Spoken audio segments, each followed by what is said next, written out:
with Jason Clemmons, DC.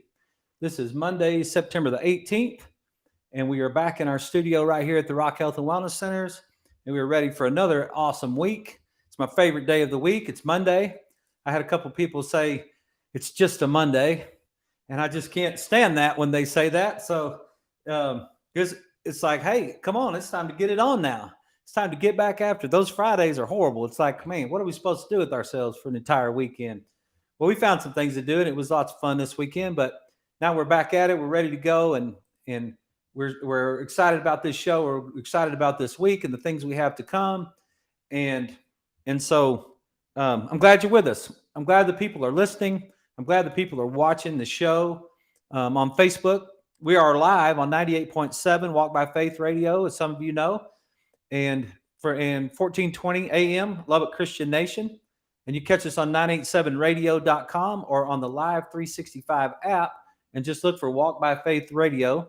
You can find us there. If you have any questions throughout the show, you can text us on our text line at 806-794-0400.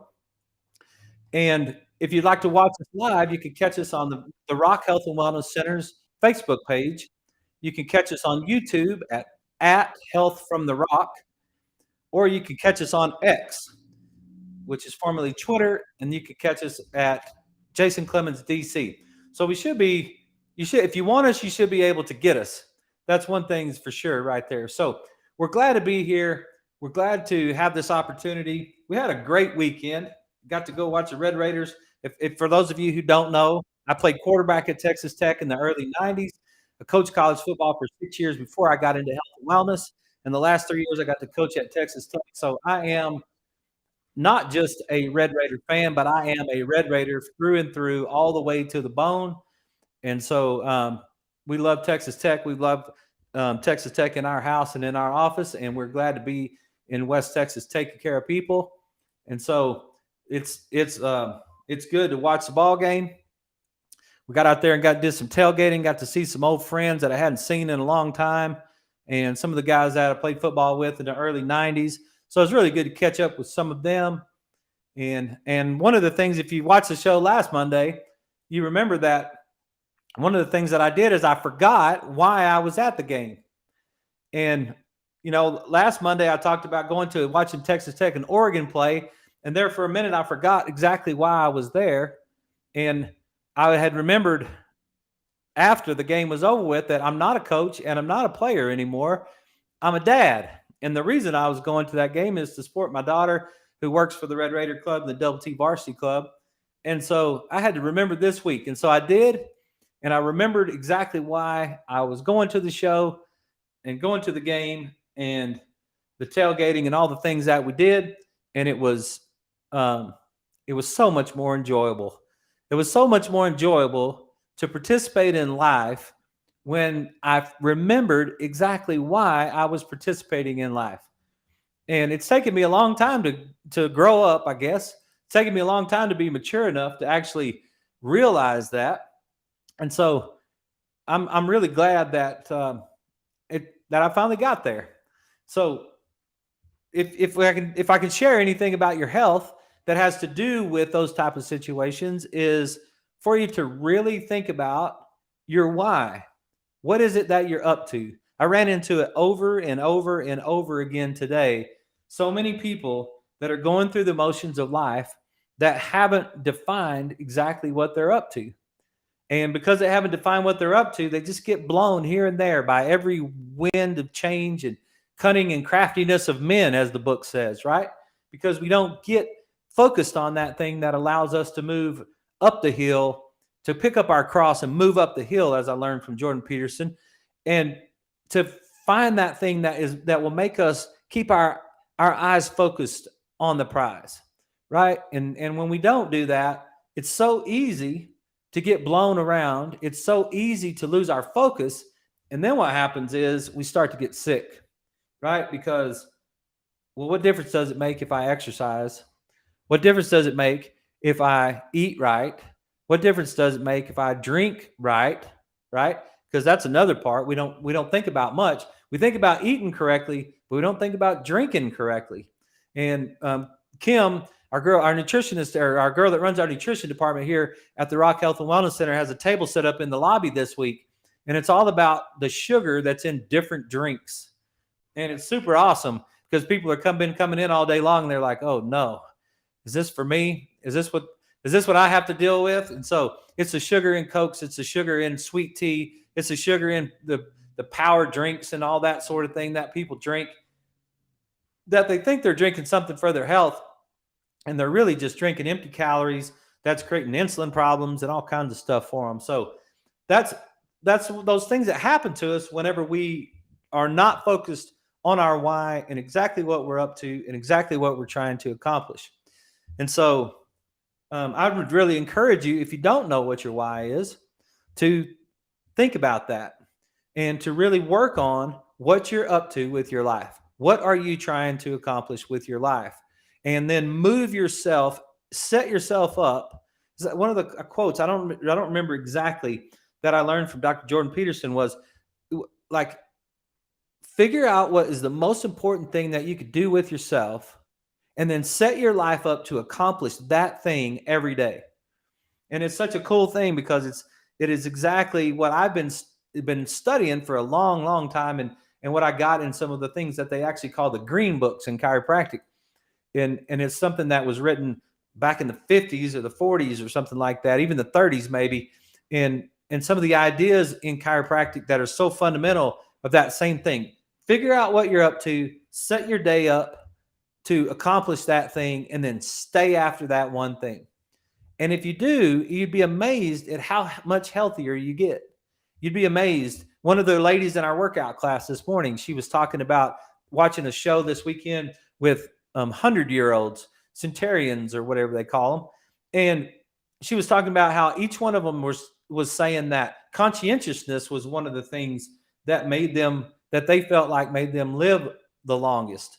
And there's lots of debate or conversation that we could get into about that. But the conscientiousness and basically caring about something that would make you have a reason to keep moving forward, make you have a reason to give your cells a reason to keep moving forward, right? And it's really the best option we have out there to try to keep ourselves healthy so that we can move forward. Because when we're not focused on our why, it's so easy to get distracted. It's so easy to just lose our focus, and then we're just off in what the world has to offer. And then when we get off into the world has to offer, now what we're getting is everything that's driven by greed, and then our health. If you think about it, like think about all the things that you have options to get when it comes to health. Think about the fact that you don't have to exercise today. Think about the fact that you can choose any food on the planet you want to eat, right? You can pretty much get anything you want. And a lot of the stuff that's the cheapest is the worst for you. It's the most processed. Has the most empty calories. It's got all the crap in it, right?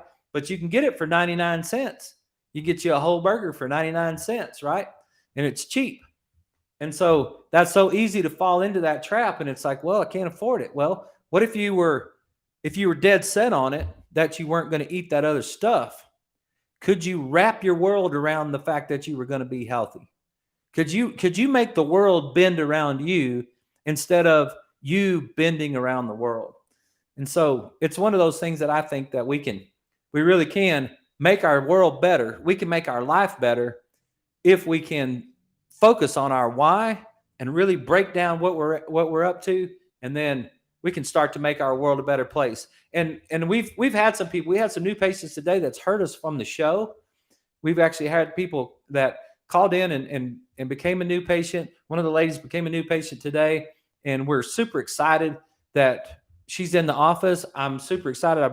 I've broken down some of the things that we've collected on her today, and I'm super excited because I know we can help her. I know we can help her brain function better. I know we can help her body function better, and I'm really excited about the opportunity to get to do that. So I want to get into talking about a few things that I came across this weekend, and I'm going to make an attempt to try to do this as mature as possible, and because it's really easy when you talk about some of these subjects to get off into some things that are just petty, that are immature, that are he said, she said, and all the rest of that kind of thing. And but I think I have a responsibility. I think I have a responsibility as the person that I am, and I think I have the responsibility to the people that are listening to this show to address some of these things whenever they show up, and just present for your consideration another idea. Just present for your consideration another way to look at some of the things. And I was thinking about how to approach this because, and I'll get into the topic in just a second, but I was trying to think about, well, how do you say it first of all without causing any sort of problem, and maybe if you and maybe that's not even the right approach, right? Maybe you need to cause a problem. Maybe you need to throw down a gauntlet every once in a while, but it's not where I'm going to start. I'm not going to start with it. And let me just give you the subject so that you can at least know what I'm talking about. I saw a post that came from the CDC, the Centers of Disease Control and Prevention, right? So you would think the United States of America, CDC, would be like, man, the awe, like you would just be in awe of the information that you got from that. They probably got more money than anybody else on the planet. They have more resources. They can do whatever they want. They've got all the power. They're backed by all the pharma. They can do all the things that they want. And if you were watching Patrick Mahomes play quarterback for the Kansas City Chiefs, you might be in awe at how amazing he is to watch, right? Like I was watching the defensive end for the Dallas Cowboys yesterday, number 11, and you talk about being in awe of somebody. That guy was amazing. Like his talent was just amazing. Or if you were to watch somebody sing, like Beyonce, or watch Michael Jackson dance and sing, or whatever, like somebody that's just like you would just kind of be in awe of them, right? And so the Centers for Disease Control and Prevention, you would think as an American, you could turn to them and just be like, man, I'm so excited about this. Like I'm so dependent on them, and they can give me the right information, and they can make things right. So the director of the CDC, Dr. Mandy Cohen, she had a sentence that came out, and she's talking about the vaccines, right? And I am not talking about vaccines. Whether you want to get vaccinated or not get vaccinated is not within my scope of practice, and I'm not talking about vaccines. I'm talking about the philosophy and the teaching from our leadership. And that's part of the reason I have this show in the first place, because I got the opportunity to be on this show because I was willing to at least question some of the leadership that was happening at the time. And the statement that was made was, the new updated COVID-19 vaccine is the most effective way to give your body the ability to keep the COVID virus from causing you harm. I'm going to read that again. The new updated COVID-19 vaccine is the most effective way to give your body the ability to keep the COVID virus from causing you harm. Now, if you have the position of the director of the CDC and you are going to make a comment like that, I would think that you would have some serious backing into the idea of that comment, or at least present it in a way that makes it sound like it's an opinion, not a fact, and that the people that you're talking to might have alternative ways to handle that they might not want to take that vaccine because maybe there are some side effects to that vaccine. Maybe Dr. Fauci said here recently that there is some myocarditis that comes from that vaccine, right? And I don't want to get into the vaccine as much as I just want to get into the way that people see things differently, and that maybe that's not exactly the truth. And maybe there are better ways to give your body the ability to keep the COVID virus from causing you harm. Maybe there's a different way than that. And when I was thinking about this and how to approach this show and how exactly to talk about it, one of the things that I wanted to talk about was one of the things that I was thinking about was how I see a football game differently, right? Because of my background, because of my 19 years or 16 years of playing quarterback, and my 22 years of being in athletics, and my 52 years of life that I actually have broken down things and watched games and watched thousands of football games. And all the time that I've been, when I go watch a football game, I watch it differently than most of the people. I went to Jones Stadium this weekend, watched the Red Raiders play, and I would be willing to bet you that I watched the game differently than probably 90% at least of the people in the stadium, just because of my background, just because of my quarterback background and my coaching background. I probably watch it different than most of the people. And I'm not trying to be arrogant. I'm just trying to say that maybe I watch it differently than other people watch a football game. And I was actually in the stands, and my daughter was sitting next to me, and there were a couple plays where I was like, that's going to be a touchdown to the inside receiver. And then here we go. Bam, there's a touchdown. Or the other team had the ball, and I was like, I'd throw it to the inside receiver on an out route.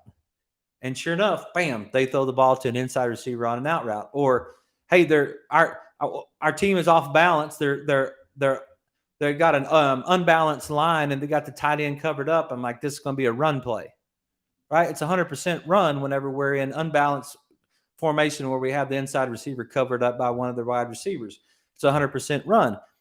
And it's like, okay, Jason, what are you talking about, right? Well, what I'm talking about is that because of my background and my experience and the things that I have studied, I see it differently than someone else may see it. Now, does it mean that one person is right or one person's wrong? Not saying that. Am I saying that the director there, that what she said, because she said her family, her child, Director Cohen, that her husband and her children and her parents were all going to make sure to take their boosters, right?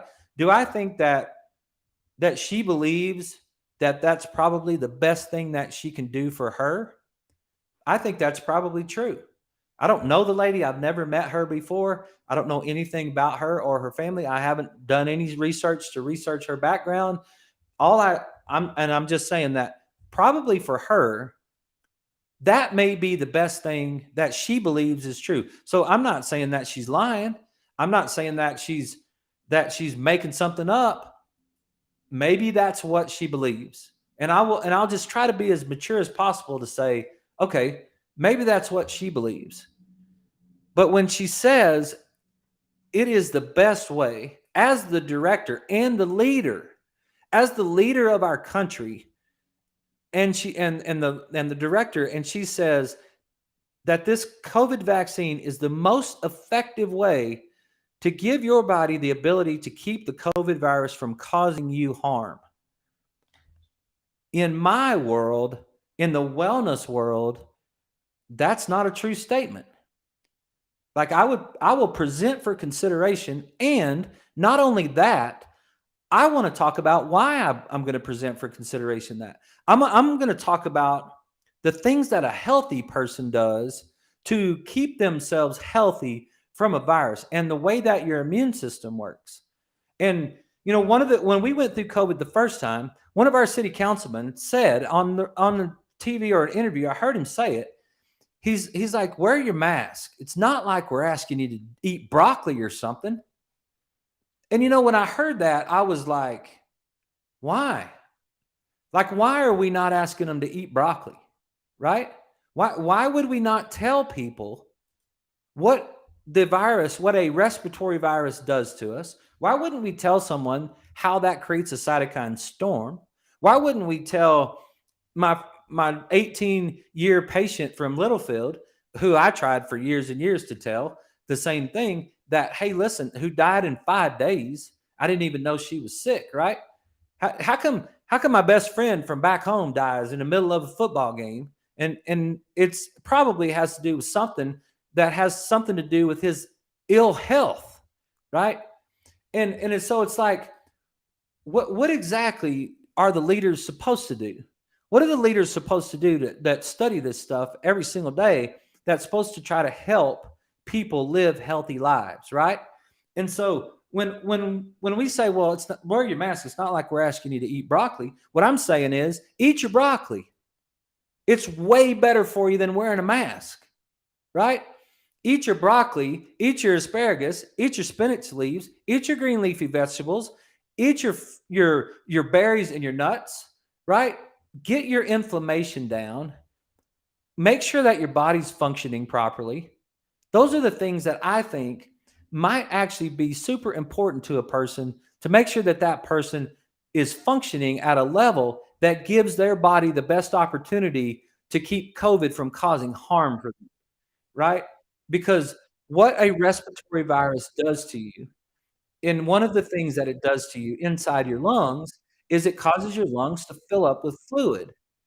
And so what is the mechanism of that? And what are some of the things that you can do in order to keep yourself healthy so that you can fight this thing off? And one of the very simple ones I want to just address is the magnesium to calcium ratio and mortality from COVID-19. Now, this is a scientific paper that was published in the Journal of Nutrients, August 2022, volume 14, number 16, article 3443. So I'm not making this up. This is an article right here, and it's talking about serum magnesium to calcium ratio is being used as a mortality predictor in patients with cardiovascular and neoplastic diseases, but there's no previous reports evaluating the calcium to magnesium ratio as a biomarker for mortality for COVID-19. Now, let's make sure I'm not talking about the treatment of COVID-19. I'm not getting outside my scope of practice. I'm simply talking about one of the things that a person could do to make sure that their body is functioning the way it's supposed to function, right? So the clinical and laboratory data of 1,064 patients, average age 60 years old, were analyzed. Study subjects were hospitalized by COVID-19, by, not with. So they were hospitalized by COVID-19.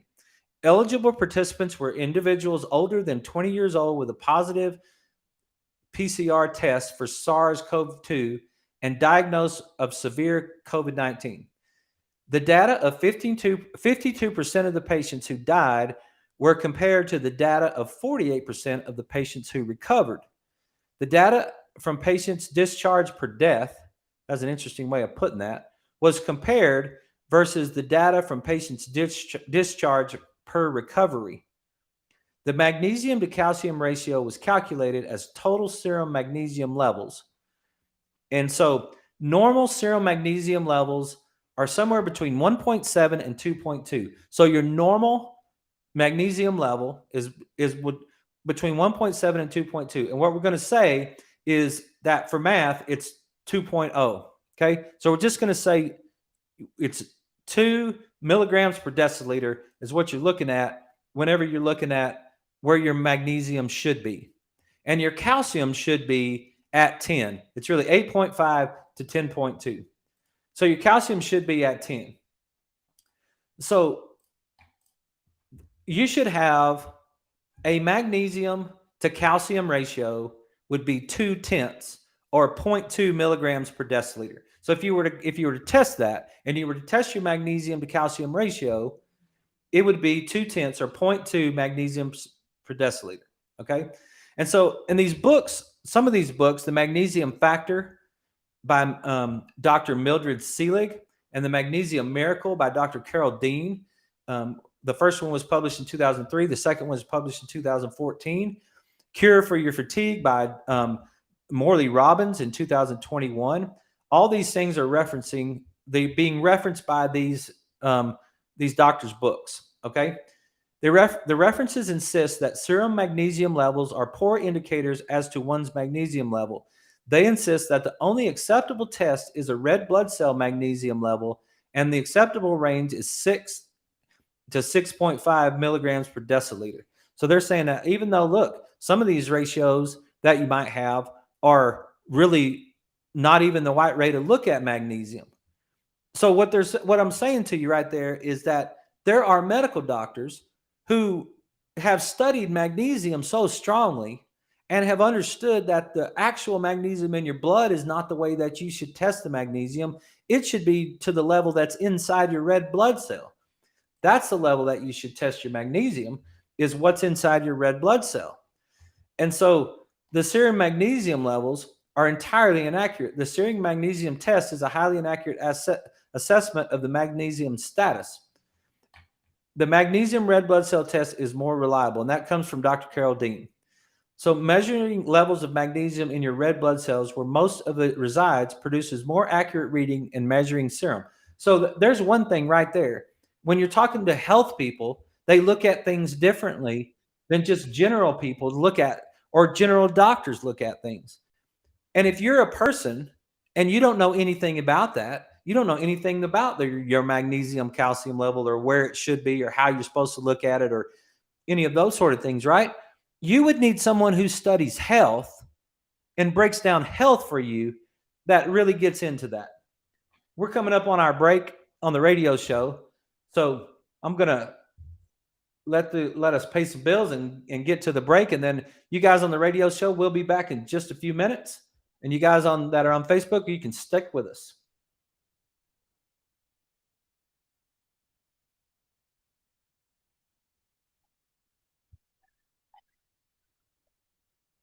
So you guys on Facebook, so make sure that we're still going. Yeah.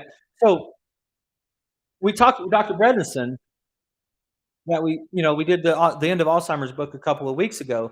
Dr. Bredesen even makes this comment: measuring the levels of magnesium in your red blood cells, where most of it resides, produces a more accurate reading than measuring in your serum. And so that's an interesting concept right there. Um, and then some of the points of the article says that coronavirus disease, COVID-19, is an acute respiratory syndrome due to infection with SARS-CoV. The clinical spectrum of COVID-19 ranges from an asymptomatic carrier state, where you've got it and you don't even know it, right? Or a mild upper respiratory tract infection, to a devastating acute respiratory distress syndrome with multiple organ failure and high mortality rate. So you can have COVID-19 and basically not even know it. You can have it and it can be very mild, or you can have it and it can have the distress syndrome with multiple organ failure and high mortality rate. Obesity, type 2 diabetes, arterial hypertension, decrease in immune response, cytokine storm, endothelial dysfunction, meaning your blood vessels are not functioning properly. Remember last week or two when we talked about that, when we were talking about insulin resistance and how your blood vessels get all messed up when your cortisol levels get out of control. And arrhythmias, which are frequent in COVID-19 patients, are associated with hypomagnesiemia, which means low levels of magnesium in your bloodstream, right? All that stuff is associated with low magnesium in your bloodstream. The majority of people that I know in the world that come into the office are supplementing themselves with calcium. They want to increase their calcium levels, and they because they've been told that increasing your calcium levels increases your bone density. And I'm gonna break that down for you here in just a second when we get back from the break. But it's really interesting when you're talking about health and you're saying and you get into these articles and you get into these books, and it's like, look, the best way to keep yourself from getting sick from COVID, the best way for you to be one of those asymptomatic carriers, or the best way for you to have a mild case instead of having multiple organ failure and a complete breakdown, right? Would be one of the things that you could do is decrease your inflammation. One of the things that you could do is decrease your body fat. One of the things that you could do is control your cytokine storm, and one of the ways you can control your cytokine storm is to, take your fish oil, because EPA and DHA balance those cytokines and decrease that cytokine storm. It might actually keep you from dying.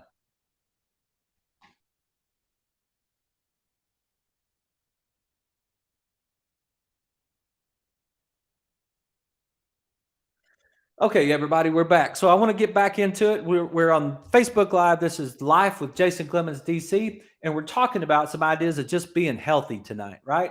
And we're talking about a way. We're talking about tonight. We're right now. We're talking about magnesium, and your magnesium calcium ratio, right? So several of the well-known COVID-19 risk factors and some comorbidities, such as acute renal failure, arterial and venous thrombosis, cardiac failure, and arrhythmias, are linked to magnesium deficiency. If you don't have enough magnesium, then your body won't work right. Magnesium is a calcium antagonist. One of the problems with calcium is it stimulates your brain and it makes your brain hyperactive. And so when your brain is hyperactive and your body's not functioning the way it's supposed to, then that can cause problems for you. And so one of the very simple things that you could do is increase your magnesium. Each group was matched, the 52% that died versus the 48% that recovered, in terms of covariables, including obesity, diabetes, glucose levels, hypertension, and chronic obstructive pulmonary disease. Men and women who died had a higher serum calcium level. Men and women who recovered had a higher serum magnesium level. And even though we just got told that testing the serum magnesium isn't the best way to test it, that's not the most effective way to test your magnesium level. But even if you did test it that way, men and women who recovered had a higher serum magnesium level. The proportion of individuals who exhibited a magnesium to calcium ratio that was less than 0.2 or 0.2 was significantly higher in the individuals discharged per death. That's just so interesting. That's the way it's said. Than in those discharged by recovery. 93% versus 14.7 respectively. There was 93% of the people who had a magnesium to calcium ratio of less than 0.2 died. 14% of the people who had a ratio of less than 0.2 were in the recovery group. So in the whole population, as well as in women and men, the magnesium to calcium ratio was inversely correlated with discharge per death. The lower it got, the more chances you had of dying. The best cutoff point for magnesium to calcium ratio for identifying individuals at high risk of mortality from COVID-19 was 0.2. Having a magnesium to calcium ratio greater than 0.2 or less than 0.2 increased death in men by 493% and in women by 393%. I'm going to read that again. Having a magnesium to calcium ratio of less than 0.2 increased death in men by 493% and by women by 393%. So if the statement is, here's that the vaccine is the absolute best way to keep your body, give your body the ability to keep the COVID from causing you harm. What if we took that sentence and we measured it to your magnesium calcium ratio? What if we said that maybe your magnesium calcium ratio was more important to causing you harm? Like if your magnesium calcium ratio was low, that you might actually have a 493% increased chance of dying if just because you don't get enough magnesium, right? Like there might be a better way. There might be a more healthy way for you to put your body in a state that it can fight off a virus. The magnesium to calcium ratio less than 0.2 is strongly associated with mortality from severe COVID-19, provides a new insight that could be useful in the management of disease. Now, I want to make sure that's very clear. These are not my words. These are coming from MDs, right? These are coming from the books and the MD and the article that I cited, right?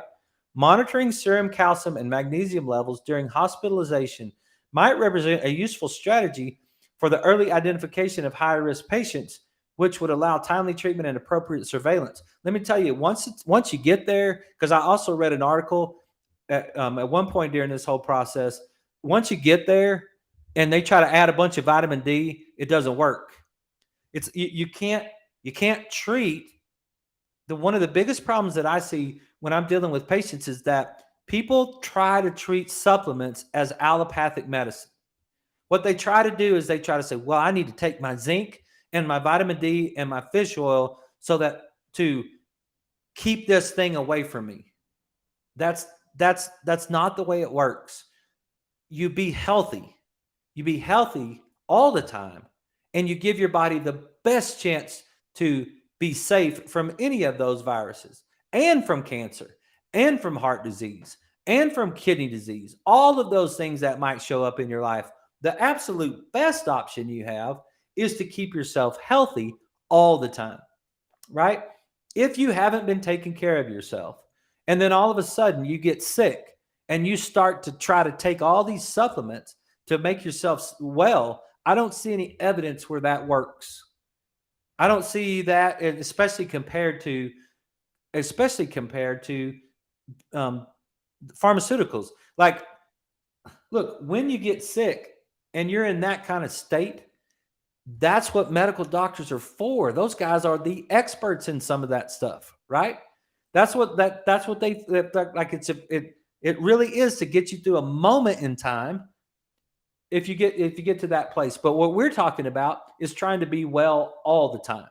So if we can be well all the time, then when that stuff happens to us, we're not in those severe cases, right? In the treatment for COVID-19, restoring a magnesium calcium balance is mandatory. Findings emphasizes the most important role of magnesium calcium balance may play in the prognosis of COVID-19. Magnesemia, which means in your blood, could be a biomarker for poor outcome from COVID-19. So that's just one article right there. That's just one article that's talking about magnesium. So let's talk about vitamin D. Here's another article right here. And this was in the Journal of Endocrine Practice, May 2021, volume 27, number 5, pages 484 to 493. Vitamin D and its potential benefits for COVID-19 pandemic. This is not coming from a chiropractor. I'm not working outside my scope. I'm not talking about COVID-19 treatment. I'm talking about health, right? And the things that we can do for health. So the key point, this comes from Boston University School of Medicine, and I don't know how to pronounce it, a university in Thailand. And this study cites 119 references. And the key points from the article is vitamin D is responsible for regulating calcium and phosphate metabolism and maintaining a healthy mineralized skeleton. So one thing that vitamin D does for us is it helps us balance our calcium and phosphate and then keeps our bones healthy, okay? Vitamin D is not only known for its importance for bone health, but it's also recognized for its potential protective effects against multiple chronic diseases, such as disease, as well as its immunomodulatory effects and activity. So it helps our immune system. Vitamin D receptors are found in many cell types and tissues, including the skin, the skeletal muscle, the fat tissues, endocrine pancreas, immune cells, and blood vessels. Due to the presence of the vitamin D receptor in most tissues, including the skin, skeletal muscle, adipose tissue, endocrine pancreas, immune cells, and blood vessels, vitamin D has been shown to have a multitude of non-skeletal biological activities. So the vitamin D is not just for your bones. Vitamin D is for your immune system and lots of other things too. It's super important that we get vitamin D, right? It's super important for our health that we get vitamin D. Experimental studies have shown that vitamin D exerts several actions that are thought to be protective against the COVID-19 ineffectively and severe infectivity and severity. Let me read that again because I'm trying to read it legible. Experimental studies have shown that vitamin D exerts several actions that are thought to be protective against COVID-19 infectivity and severity. These are the way that the effects on the immune system of the innate and adaptive immune systems, regulatory effects of the renin-angiotensin-aldosterone system in the kidneys and the lung. That is the major driver of blood pressure and how your blood pressure functions is the renin-angiotensin system. And then the protective effects against endothelial dysfunction and thrombosis, blood clots, right? So endothelial dysfunction, the lining of your blood vessels, how your blood vessels are functioning has a lot to do with your vitamin D levels. So if your vitamin D levels are low, then you might have put yourself at risk of not functioning properly in your immune system. Vitamin D supplementation is beneficial in protecting against risk of acquiring acute respiratory viral infections and may improve outcomes in sepsis and critically ill patients. Now, I know that there's some debate about that. There are some doctors, and some of them are really cool guys that I'm friends with, and I think I have high respect for about whether or not we should take vitamin D supplements or we shouldn't. And we're just going to say, hey, look, we see it different. It's the same exact thing that I'm talking about with Director Cohen. I'm not coming at Director Cohen or the CDC. I'm trying to make a very mature argument that maybe the most effective way to give your body the chance to be as safe as possible is to keep yourself healthy.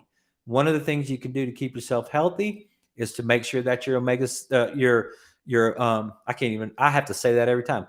One of the things that you can do is make sure that your magnesium calcium ratio is proper. Another thing that you can do is you can make sure that your vitamin D levels are proper. There are a growing number of data connecting COVID-19 infectivity and severity with vitamin D status, suggesting a potential benefit of vitamin D supplementation for primary prevention or as an adjunctive treatment for COVID-19. I don't know so much about the adjunctive treatment for the COVID-19. I'm not into that, and the studies that I've read don't support that. But to make sure that you don't get a bad case of it, getting your vitamin D level up is super important. The results from the ongoing randomized clinical trials aiming to prove the benefit of vitamin D supplementation for these purposes are pending. So they're doing some trials, and this was back in 2021. There's no downside to increasing vitamin D intake and having sensible sunlight exposure to maintain your vitamin D levels. It's serum 25 hydroxy vitamin D at a level of at least 30 nanograms per meter, and preferably 40 to 60 nanograms per meter. Now, that's 40 to 60 is based on the idea that you don't get sick. The 30 milligrams is really that idea. If you have it above 30, you won't get rickets or whatever, right? Well, that's not health. That's the lack of disease. It's like we're not playing not to lose. We're playing to win. How much do we need to make sure that we're getting enough, right? The elderly, African Americans, patients with obesity, and nursing home residents have disproportionately higher rates of infection, morbidity, and mortality from COVID-19. These populations are also known as being at high risk for vitamin D deficiency. The darker your skin, the harder it is for your body to handle that vitamin, to get your vitamin D levels up, because the melanin in the skin is blocking those mechanisms that increase your vitamin D levels. Both vitamin D2 and vitamin D3 are converted in the liver into 25-OHD, the major circulating metabolite of vitamin D. The biologically active form of 1,25-dihydroxy vitamin D is what happens in the kidneys. The kidneys are the main site of the conversion that converts it to the bioavailable 1,25-OHD, which is responsible for regulating intestinal calcium absorption and bone calcium mobilization. Other tissues can also do the conversion, including the parathyroid glands, the breast, the colon, and different ones in the immune cells. Vitamin D is considered an immunomodulatory agent that regulates both innate and adaptive immune systems. You can increase your immune system function by making sure that your vitamin D levels are high. And another one of the things that the vitamin D level does is that whenever you get an infection, you're going to get a fight between your white blood cells and that infection. Your macrophages and your neutrophils are going to start to fight that virus. And when that's on, if you guys have ever seen like the movie Saving Private Ryan and the opening scene of that, how horrific that was, right? It's a bloody mess. And whenever you start that bloody mess fight, when your white blood cells start getting after a virus or a bacteria, it's not pretty. They will slaughter that sucker, and they will get after it. And the first thing that your white blood cells will do is they're going to increase your temperature, right? We talked about that a little bit last week. So you increase your temperature, that's one thing. And then the second thing that's going to do is when it starts to destroy that virus and it starts to blow that virus into little pieces, your dendritic cells are going to come by and pick those up. You got these little scavenger cells, and they're going to come by and pick it up, and they're going to carry that piece of that virus to your lymph glands where your B cells and your T cells are made. And the speed by which your dendritic cells carry that to your lymph glands is in complete relationship to the level of vitamin D that you have in your body. Whenever your vitamin D levels are low, your dendritic cells move very slowly. And so those dendritic cells that have picked up that little piece, right? So now your white blood cells are attacking the virus. You got this bloody mess going on right there. It's like horrible. It's like we got some killing there, just shredding that thing up, right? That little dendritic cell swings by, finds a little piece of that virus, picks it up, takes it to your lymph gland, lets your lymph gland and says, here you go. Take a hold of that and make me some antibodies to this dude right here. That's what we need. So your lymph system, your B cells in your lymph glands start getting active.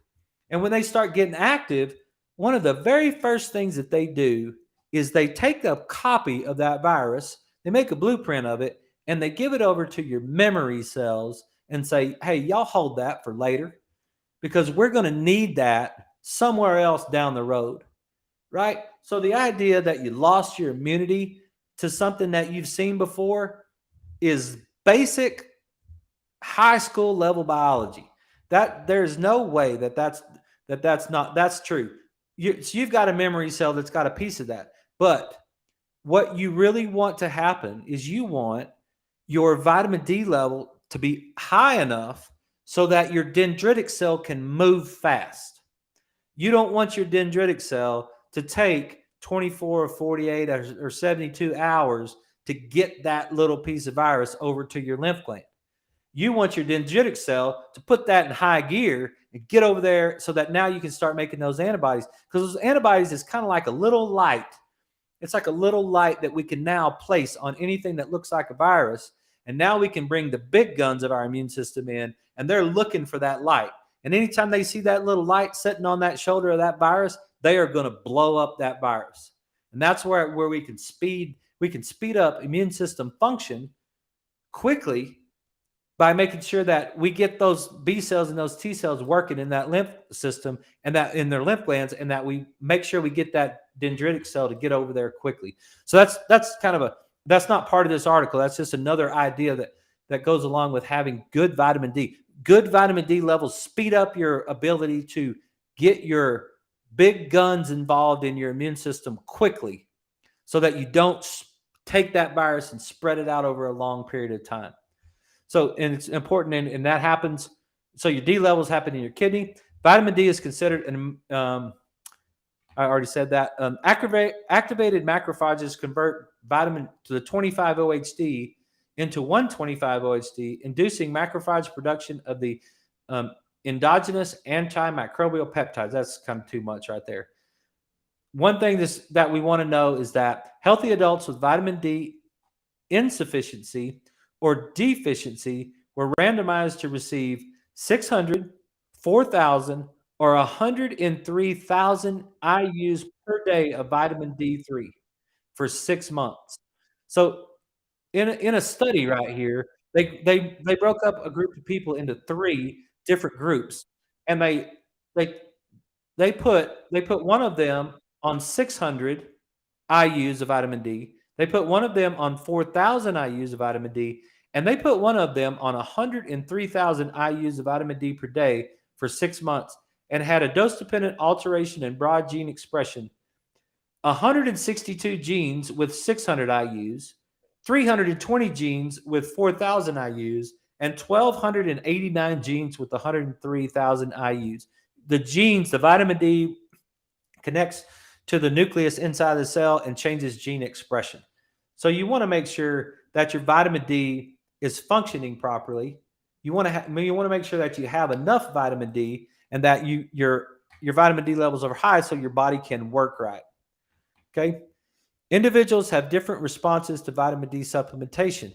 Okay, that has a lot to do with your gut microbiome, how you break things down, what's happening in your overall health.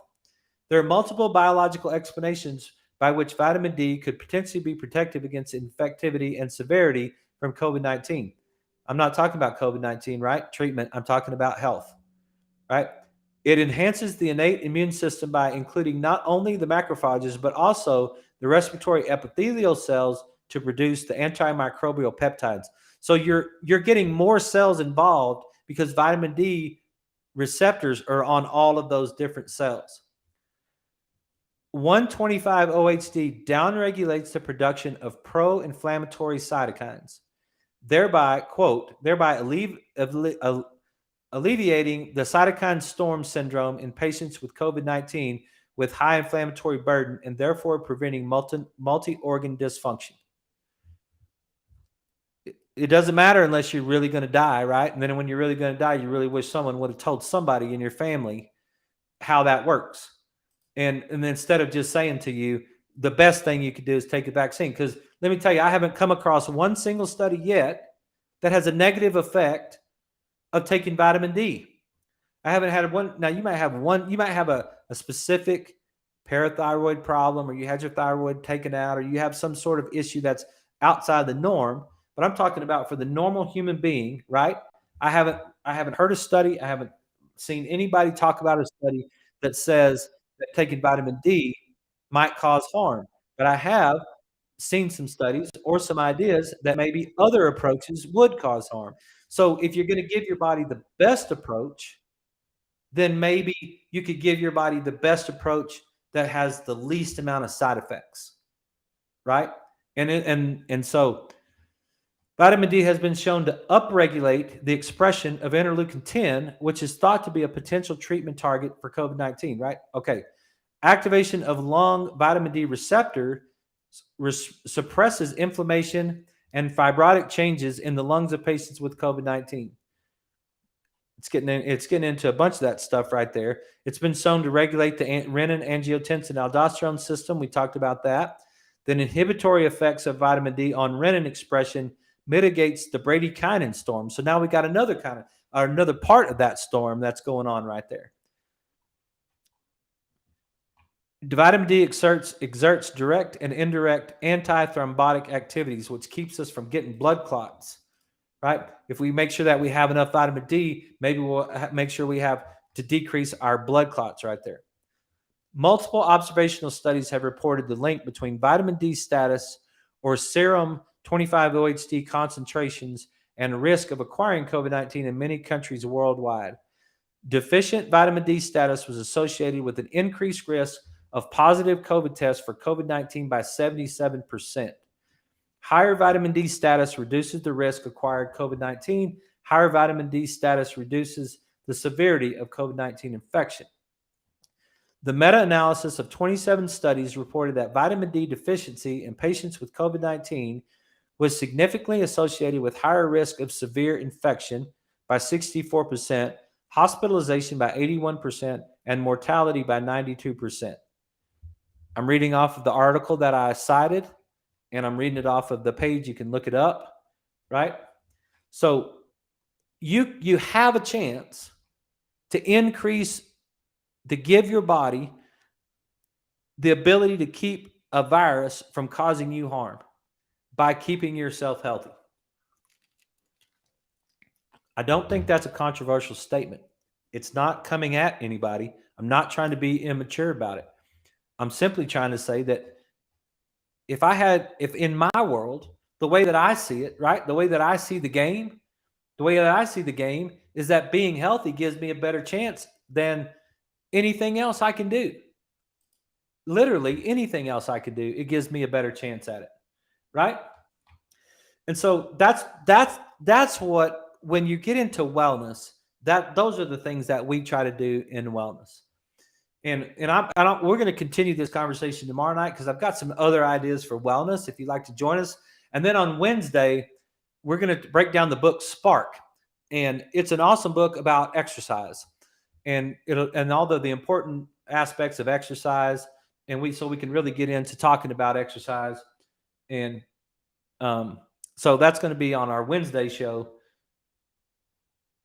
But tomorrow night, we're going to continue some of this talk, and we're going to talk about other ways that you can keep yourself healthy that will give your body the best opportunity to take care of any virus that you might face, regardless of where it comes from or who made it or how it was made or any of those things, right? So I know there's a lot of data. I had a patient today say, "Hey, I don't know how you talk that much," but it's just one of my talents and gifts, I guess. So we'll just stay after it for a while. I hope you're enjoying the show. I hope you're getting something out of it, and I really hope that it's making your life better. So thanks for listening. You guys have a great evening, and we'll talk to you tomorrow.